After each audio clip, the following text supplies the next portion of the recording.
Okay ആണോ? ഈ നോമ്പ് പിടിക്കുന്നതേ ആക്ച്വലി ഈ പാവപ്പെട്ടവരുടെ പട്ടിണിയുടെ വില അറിയാൻ വേണ്ടിട്ട്. എന്തൊക്കെ കഴിച്ച്?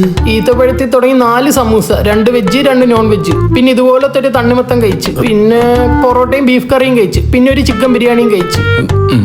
ആ കഞ്ഞി കുടിച്ച് പള്ളിന്ന്, അത് സുന്നത്താ. എവിടെ പോകുന്നു? നമസ്കരിക്കാൻ. ഈ കൈ ഇരിക്കുന്ന സാധനത്തിന്റെ പേരെന്ത്? മുസാമി. ഇക്ക എന്തുവായിരുന്നു ഇക്ക എന്റെ പേര്? മൂസ. അവസാനമായിട്ട് എപ്പോഴാ മലയ്ക്ക് പോയത്? 6ാമത്തെ വയസ്സിൽ. പിന്നെന്ത് പോവാന്? വ്രതം എടുത്താൽ നോൺ വെജ് കഴിച്ചുവിടുന്ന റൂളുണ്ട്. അപ്പൊ കൂടുതൽ തൊലിക്കല്ലേ? എല്ലാരും കണക്ക് തന്നെ. യാ അല്ലാ. എന്താ മെനഞ്ഞാൽ നോമ്പായിട്ട് ഉച്ചയ്ക്ക് മന്തിക്കാടെ ഇറങ്ങി വരുന്നുണ്ടല്ലോ ഇക്ക. ഞാനോ? ഇക്ക തന്നെ മെനങ്ങാന്ന്. അത് ഞാൻ മണം പിടിക്കാൻ പോയതാ. മണം പിടിക്കാനോ? ആ ഈ നോമ്പ് സമയത്ത് നമുക്ക് വിശപ്പടക്കാൻ പറ്റില്ലെങ്കിൽ മണം പിടിച്ച് വിശപ്പ് പറ്റാം. നോമ്പ് മുറിയൂല. അല്ലേ?